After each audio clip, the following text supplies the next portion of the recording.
So yeah, I wanted to talk today about being active with a chronic illness because that can be super challenging if you just kind of you have a cold like I do now. It's not a big deal to stay in bed for a few days, but when you've had this illness for several years, it gets really frustrating not being able to actively do anything.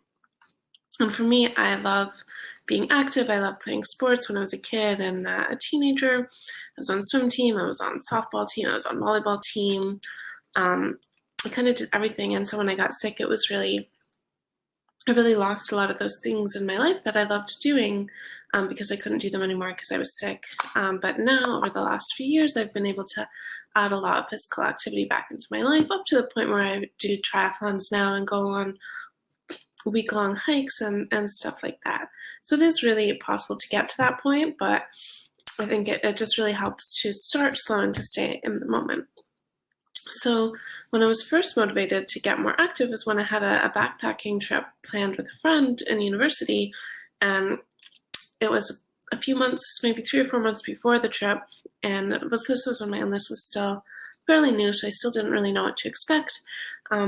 And I was considering if I needed to cancel the trip because I couldn't walk for more than 10 or 15 minutes at a time, and we were going to go traveling and walk around cities. And I didn't want to go on this trip and just sit in a hostel the whole time, not even a nice hotel, but a hostel. So I started to build up my physical fitness. Slowly started at 5 minutes a day because I didn't want to push my limit and then have a regression. And from there, I slowly built up to being able to walk. I think I got to about 25 or 30 minutes a day. And this is also right around the time that I started doing yoga.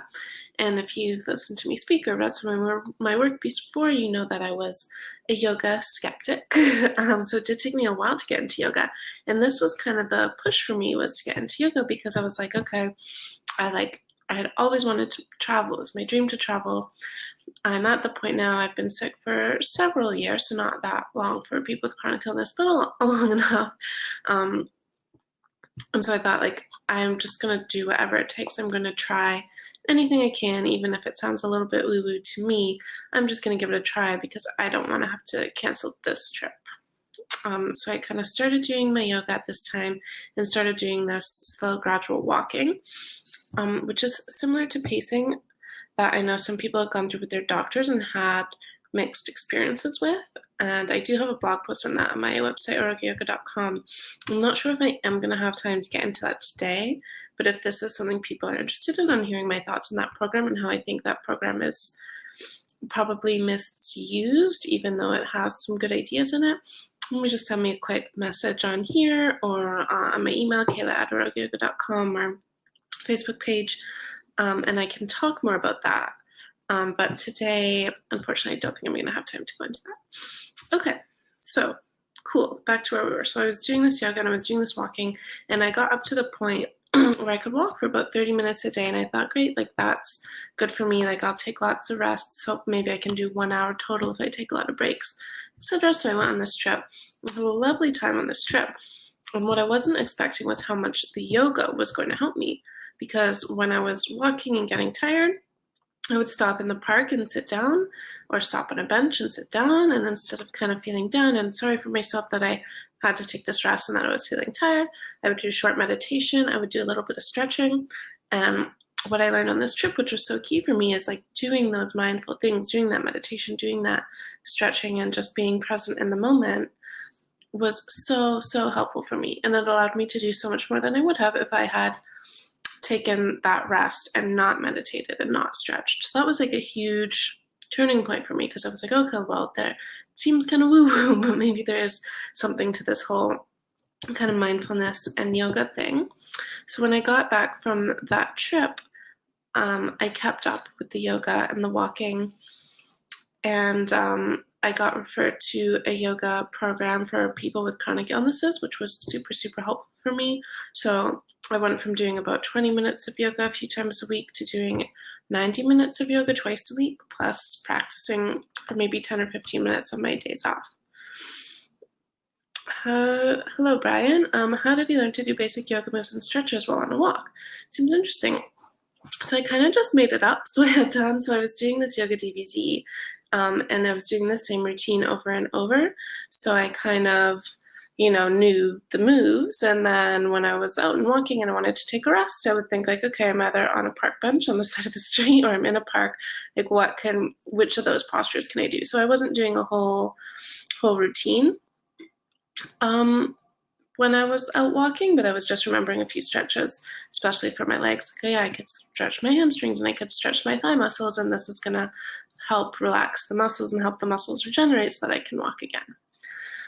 So I was taking this yoga DVD, and then I got referred to this yoga program by my doctor. So that was really helpful, and that helped me learn a lot more yoga and stretching. And then I was also referred to a mindfulness-based stress reduction program, which included yoga, and it included a silent retreat day in which we practiced mindful walking.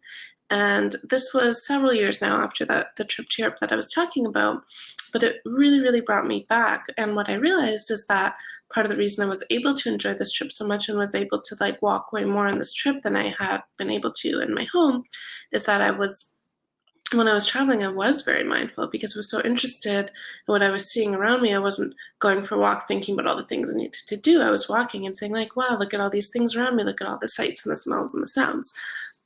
And perhaps I'll do another talk on travel as mindfulness as well. There's so much to talk about. I could talk about mindfulness all day.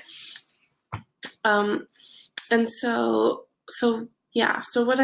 stuck to those things even though I had done swimming and I had done sports. I didn't want to overdo it. And so I stuck to those things for probably a little bit longer than I needed to. But I think for me, I wanted to be better safe than sorry. And I think you know your body and your illness, and you know how severe your regressions are.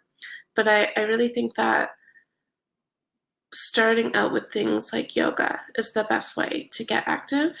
And it doesn't have to be yoga. It could be any sort of mindful movement. So the kind of traditional mindful movements we have are yoga, tai chi, and qigong.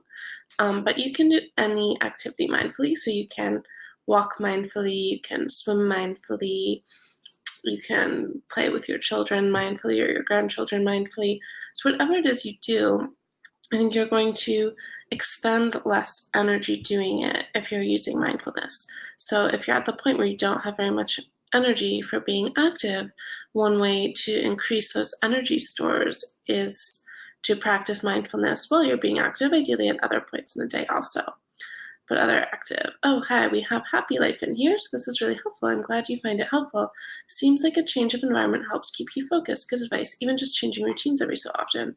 Yeah, for sure. So if you're doing something where you are starting to act mindlessly, where you do the same thing every day and you're getting a little bit bored, even just, switching it up, even going away for a weekend, doing something to really, we talk about going away to escape, but I think it's nice to go away to get back to yourself and get back to appreciating that moment where you are. And sometimes you might need to change something to get that, because sometimes your day-to-day life can be stressful or not the healthiest environment. So sometimes I think it is helpful if you can go away for a weekend or change up your routine for a day or whatever it is, just to help you get in that mindful moment, because I think that is really key to preserving your energy, because we often think only about physical energy. We don't think about mental energy. And if you do expend a lot of energy mentally, so if you're worrying and you're stressed, which is obviously unavoidable and very common, especially if you have a chronic illness, it's very stressful.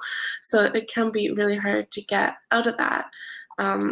So I think, just trying to keep your thoughts on what's happening in the present, or if you have a worrying thought coming up, saying, okay, I'm going to think about this later. I know this is in my mind, but I'm going to think about this later, and right now I'm going to focus on just this walk and just how the bottom of my foot feels touching the ground, and just how the scent of the trees feels in my nostrils, and what qualities does that scent have, and what am I hearing going by me. Really choosing to focus on that can be so helpful. And I think that if you do try that, you'll find that you are able to do more. You still want to listen to your body, and that's the other thing, is that once you start to practice these mindful movements more often, whichever movements you choose to do, I believe that you will start to become more in tune to your body and better learn where your limits are and better learn what's going to make you have a regression and what's going to make you feel good and what's not. Obviously, it's still going to vary a little bit from day to day, but once like you're in tune in that moment, you're more likely to notice, okay, my legs are getting quite sore now, or my hips getting a bit clicky now. Like, I think I'm done for today, rather than saying, okay, I decided today is 15 minutes, so I'm definitely doing 15 minutes. What you can start to do is really, really stay in tune with your body and where you are. And for me, that was really the key to getting more active.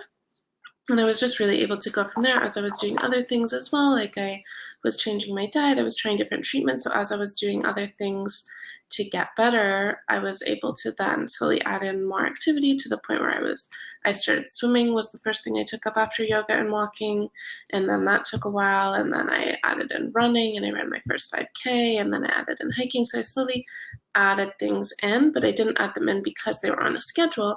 I added them in because I was much more in tune with where I was health-wise at that time, and I felt that it was okay for me to add those things in. If I had tried to add in running after 3 months because I was on a PACE program and that's when it was, I would have regressed and been much worse and not not done any physical activity. So just, to summarize up, and thank you guys for joining me on this ZubiaLive. So just to sum up, starting with small gentle movements like walking, like yoga, like Tai Chi, whatever you like to do. Even I think swimming is probably okay as well if you take it quite easy and don't try to do too much at once. Doing those gentle things, and then practice doing them mindfully. So paying attention, what does it feel like to feel the ground under your foot? What are you smelling? What are you feeling? What are you tasting? What are you thinking? Just really staying mindful, and that will help preserve your energy for doing the things that you want to do, rather than wasting it on our thoughts, which again is like super, super normal for your thoughts to be running and for you to have worries and stuff. But we want to try to not expend large amounts of energy on that, and the way to not expend large amounts of energy on that is not to turn off your mind, because that's impossible, but just to practice mindfulness and meditation and being present in the activities that we're doing in the moment. And I think that, if you try that, and if you perhaps,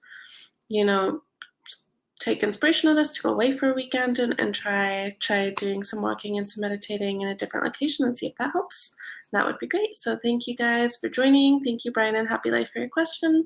I'm glad you guys found this helpful. And feel free to send me a message or email, as I said, kaylak@yoga.com, if you want to hear about any different kind of things in the future. All right, goodbye, guys. Thank you.